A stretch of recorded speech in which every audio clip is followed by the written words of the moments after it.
انما یرید اللہ لیذہب عنکم الرجس اہل البیت ویطہرکم تطہیرا۔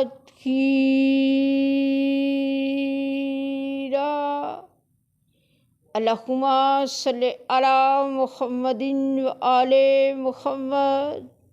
وعجل بظہور قائم بالحق علیہ السلام۔ اعوذ باللہ من الشیطان الرجیم، بسم اللہ الرحمن الرحیم۔ الحمد للہ رب العالمین، والحمد للہ کما ہو اہلہ، والصلاۃ والسلام علی یا سید المرسلین وشفیع المذنبین وخاتم النبیین ابی القاسم محمد، والصلاۃ والسلام علی الحسین وعلی علی بن الحسین وعلی اولاد الحسین وعلی اصحاب الحسین، الا لعنۃ اللہ علی الاعداء اجمعین من الاولین والآخرین من ھذا اليوم الی یوم الدین۔ اما بعد فقد قال المخصومین علیہم السلام عن التوحید باری تعالی، یا ایھا الناس فقولوا لا الہ الا اللہ۔ مخصومین علیہم السلام توحید پروردگار سے متعلق یہ ارشاد فرماتے ہیں کہ اے لوگو، پس تم کہو کہ نہیں ہے کوئی معبود مگر سوائے اس اللہ ایک کے۔ سامعین گرامی قدر، اس فرمان معصومین کے اندر اس چیز کو برملا طور پر پیش کیا جا رہا ہے کہ ہر معصوم اور ہر حجت نے اپنے اپنے عہد میں تاریخ دنیا کے اندر اس عقیدہ توحید کو لوگوں کے سامنے رکھا کہ یا ایھا الناس فقولوا لا الہ الا اللہ، کہ اے لوگو پس تم کہو کہ نہیں ہے کوئی معبود مگر اس اللہ ایک کے، جو وحدہ لا شریک بھی ہے اور جو اپنی ذات، صفات، کمالات اور اعجازات میں اپنا کوئی شریک اور ثانی نہیں رکھتا۔ تو سامعین، جب پیغمبران نے اس چیز کو امت کے سامنے رکھا تو امت نے ان سے اس پر دلائل مانگے، جیسے جب نبی اللہ آدم علیہ السلام نے فرمایا فقولوا لا الہ الا اللہ، لوگوں نے پوچھا دلیل، فرمایا ھذا ارض و سما۔ پھر جب نوح نجی الرحمن نے فرمایا فقولوا لا الہ الا اللہ، لوگوں نے پوچھا دلیل، فرمایا ھذا سفینہ نوح۔ پھر جب ابراہیم خلیل الرحمن نے فرمایا فقولوا لا الہ الا اللہ، پوچھا دلیل، فرمایا یا نار کونی بردن وسلاما علی ابراہیم، کہ یہ نار نمرود کا مجھ ابراہیم پر سرد پڑ جانا۔ جب اسماعیل ذبیح الرحمن نے فرمایا فقولوا لا الہ الا اللہ، پوچھا دلیل، فرمایا یہ میرا چھری کے نیچے سے زندہ بچ نکلنا۔ جب موسیٰ کلیم الرحمن نے فرمایا فقولوا لا الہ الا اللہ، امت نے پوچھا دلیل، فرمایا ھذا عصای، یہ میری معجز نما لاٹھی، کیونکہ 70,000 معجزے یک وقت دکھایا کرتی تھی یہ عصائے موسیٰ۔ پھر جب مریم کے بیٹے نے فرمایا فقولوا لا الہ الا اللہ، پوچھا دلیل، فرمایا یہ میرا بن باپ کے بطول ماں کی، معصومہ ماں کی، طیبہ ماں کی، صدیقہ ماں کی گود میں آنا۔ تو سامعین، امت دلائل مانگتے رہے اور پیغمبران انہیں مطمئن کرنے کی کوشش کرتے رہے۔ پھر فرمایا سنو لوگو، یہ تو وہ دلائل تھے جو ہم نے اپنے مظاہر سے تمہیں بتائے، اب تم خود بھی عقلیں رکھتے ہو، آنکھیں کھولو، ذرا ان مظاہر فطرت کا نظارہ کرو۔ فرمایا دیکھو ہوائیں چل کر بتاتی ہیں کہ کوئی لا الہ الا اللہ ہے، بارشیں برس کر بتاتی ہیں کہ کوئی لا الہ الا اللہ ہے، آندیاں چل کے بتاتی ہیں کہ کوئی لا الہ الا اللہ ہے، اور تو اور وہ زندگی دے کر بتاتا ہے کہ وہ ہے، پھر وہی موت کی آغوش میں سلا کر بتاتا ہے کہ وہ ہے، وہ موسم بدل کر بتاتا ہے کہ کوئی انہیں بدلنے والا ہے۔ مگر سامعین، سوچنے کی بات تو یہ ہے کہ ان تمام امور کی انعام دہی کے لیے تو اس نے فرشتگان خدا مقرر کر رکھے ہیں۔ ہوائیں فرشتے چلاتے ہیں، آندیاں فرشتے جلاتے ہیں، بارشیں فرشتے برساتے ہیں، روح قبض کرنے کے لیے اس نے ملک الموت مقرر کر رکھا ہے۔ مگر پھر وہ لا الہ الا اللہ تو اس سے بھی آگے ہے، وہ کیا ہے اور وہ کہاں ہے؟ تو سنو، جسے مالک منبر سلونی امیر حق سجدہ کرے، پھر وہ لا الہ الا اللہ ہے۔ تو سامعین، لا الہ الا اللہ کا اقرار انسان کے اندر سے شرک کے بت کو توڑتا ہے اور اس کے اندر ایمان کی شمع جلاتا ہے۔ کلمہ لا الہ الا اللہ کا اقرار کرنے سے انسان کے شرک پر کاری ضرب لگتی ہے اور وہ زخمی ہو کر اپنی موت آپ مر جاتا ہے۔ کلمہ لا الہ الا اللہ کا اقرار کرنے سے جہاں ایک طرف شرک کا بت ٹوٹتا ہے، وہاں دوسری طرف وہ خدائے وحدہ لا شریک کی وحدانیت کی طرف بلاتا ہے۔ پھر وہ بندہ من دون اللہ ہر چیز کو چھوڑ کر اور اپنے دل سے ہر ناقص چیز کی محبت کو توڑ کر فقط اسی کا ہو جاتا ہے۔ پھر وہ اسی کی عبادت کرتا ہے اور اسی سے ہر کام کے لیے مدد طلب کرتا ہے۔ تو سامعین، لمحہ فکریہ یہ ہے کہ تبرہ کا یہ لفظ جو کہ میں بھی براخت سے نکلا ہے اور جس کے معنی ہے کسی چیز سے چھٹکارا پانا یا براخت اختیار کرنا، تو آج کل لوگوں نے اس لفظ کو مذہب اہل تشیع کے ساتھ مختص کر دیا ہے کہ بھئی یہ شیعوں کا کام ہے تبرہ کرنا، حالانکہ تو نے اس اقرار توحید اور انکار شرک کرنے والے کلمے پر غور ہی نہیں کیا، تو نے لا الہ الا اللہ کو سمجھ کر پڑھا ہی نہیں، کیونکہ تمہارے تو اس کلمے کی ابتدا ہی اس لفظ لا یعنی تبرہ سے ہو رہی ہے، کیونکہ یہ لفظ لا، حرف لا ہی تو یہ ظاہر کر رہا ہے کہ تو نے ہر اس چیز سے براحت اختیار کی ہے جو الا اللہ اور من دون اللہ ہے، اور سب سے پہلے تبرہ تو خود تمہارے سبحانہ وقت اعلیٰ نے خود کیا ہے۔ تو سامعین گرامی، لمحہ فکریہ یہ ہے کہ آیا وہ لوگ جو اقرار لا الہ الا اللہ رکھتے ہیں اور شرک کا انکار کرتے ہیں، اور وہ لوگ جو اقرار لا الہ الا اللہ نہیں رکھتے اور شرک میں مبتلا ہے، کیا ان دونوں کے ظاہری کرداروں میں کچھ فرق ہے؟ اگر تو وہی سرکشی، وہی صفاقی، وہی مردہ ضمیری اور وہی بے ایمانی ان میں بھی موجود ہے جو اقرار لا الہ الا اللہ رکھتے ہیں، اور ان میں بھی ہے جو کہ نہیں رکھتے، تو اس کا مطلب یہ ہے کہ اقرار لا الہ الا اللہ نے لا الہ الا اللہ پڑھنے والوں پر کوئی پریکٹیکل ایفیکٹ نہیں کیا، اور یہی وجہ ہے کہ اقرار لا الہ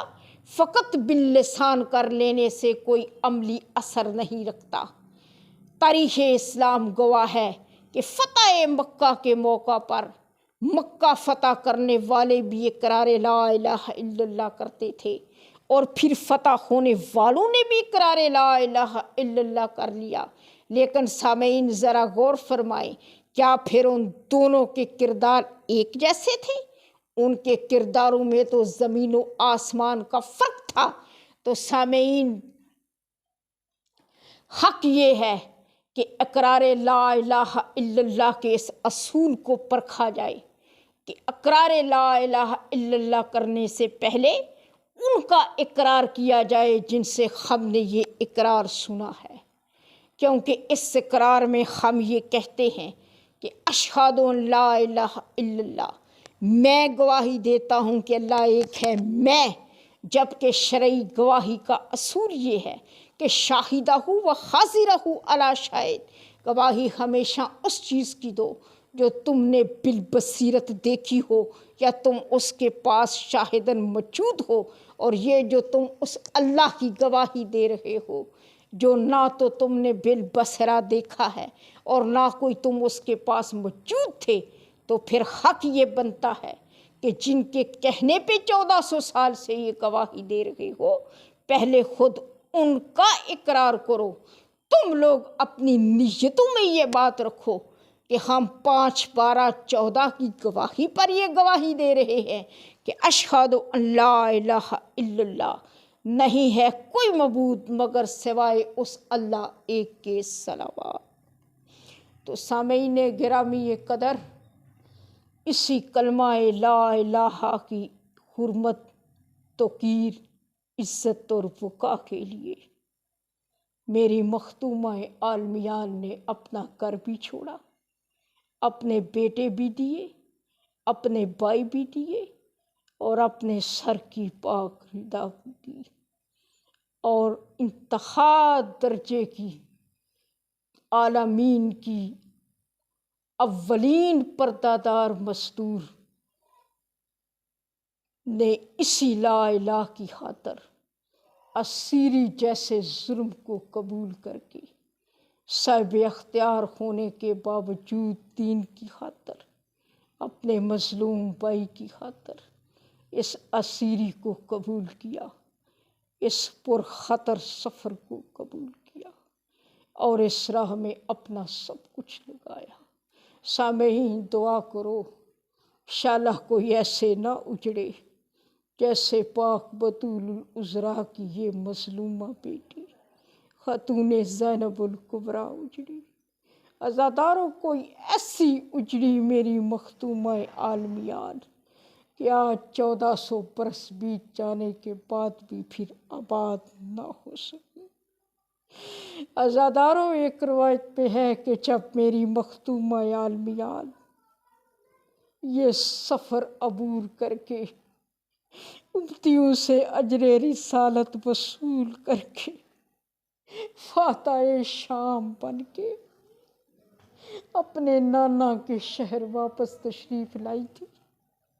تو میری بی بی کے 2 ہی کام تھے۔ ایک تو اپنا تمام وقت مسلح عبادت پہ گزارتی تھی، اور دوسرا صحن اقدس کے اندر صف عزا بچھا کے سارا دن اپنے مظلوم بھائی کا پرسہ لیا کرتی تھی۔ عزاداروں انہی دنوں ایک روز میری مختومہ صف عزا پہ بیٹھ کے پرسہ دار عورتوں سے پرسہ وصول کر رہی تھی کہ آپ کے خاندان ہی کی ایک خاتون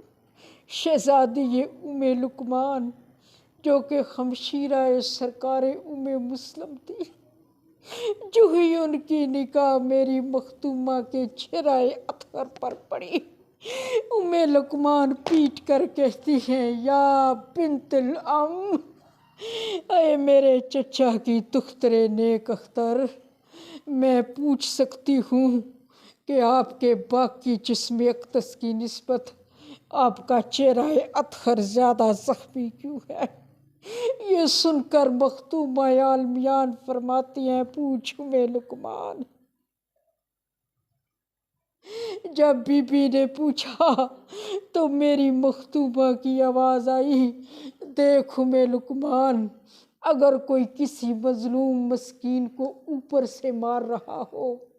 تو زیادہ کیا چیز زخمی ہوتی ہے؟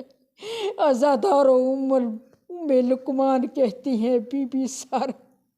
مختومہ فرماتی ہیں تو لقمان اگر کوئی کسی مظلوم کو سامنے سے مار رہا ہو،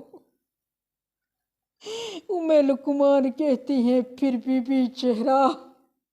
مختومہ رو کر فرماتی ہیں یہی وجہ ہے لقمان تیری مختومہ کے باقی جسم اقدس کی نسبت اس کا چہرہ اطہر زیادہ زخمی ہے۔ لقمان ہاتھ جوڑ کر کہتی ہیں میری مختومہ مگر چہرے کو تو ہاتھوں سے چھپایا جا سکتا ہے۔ اونچا رو کے مختومہ عالمیان فرماتی ہے ہاں لقمان چہرہ کو ہاتھوں سے چھپایا جا سکتا ہے مگر اس صورت میں جب ہاتھ آزاد ہوں۔ دیکھ لقمان تیری مختومہ کے ہاتھ تو پس پشت مصروف تھے، اب تو ہی بتا تیری مختومہ چہرے کو کیسے چھپاتی؟ یہی وجہ ہے کہ باقی جسم و بدن کی نسبت تیری مختومہ کا چہرہ اطہر زیادہ زخمی ہے۔ عزادارو اسی طرح ایک اور روایت میں ہے کہ حسب معمول میری مختومہ عالمیان صف عزا پہ تشریف فرما تھی کہ پرسہ داروں میں سے ایک سائلہ آگے بڑھی، رو کر کہتی ہے اے میری مخدومہ میں نے یہ سنا ہے کہ دوران عسیری آپ کو متعدد شہروں میں ظالمین نے پھرایا، متعدد شہروں سے بروایا، متعدد شہروں میں ستایا گیا۔ اے میری مخدومہ اگر آپ اجازت دیں تو پوچھوں کہ ان میں سے کن کن شہروں میں آپ کو زیادہ پھرایا، ستایا اور مارا گیا؟ مختومہ عالمیان فرماتی ہے دیکھ سائلہ فی الکوفہ و فی الشام، ہمیں کوفہ و شام جیسے شہروں میں زیادہ پھرایا گیا، زیادہ ستایا گیا، زیادہ مارا گیا، اور کوفے کی نسبت شام جیسے پلید شہر میں ہم پہ ظلم زیادہ ہوا۔ سائلہ منہ پیٹ کر کہتی ہے تو اے میری مختومہ میں پوچھ سکتی ہوں کیا آپ نے ان دونوں شہروں میں سے کسی کے لیے بد دعا بھی کی؟ میری مختومہ عالمیان فرماتی ہیں ہاں سائلہ میں نے ان الکوفیوں لایوفیوں پر بد دعا کی، ان پہ میں نے نفرین بیچی۔ سائلہ منہ پیٹ کر کہتی ہے لیکن میری مختومہ ابھی آپ نے خود بتایا ہے کہ ہمیں کوفہ کی نسبت بھی شام میں زیادہ پھرایا گیا، زیادہ ستایا گیا، زیادہ مارا گیا،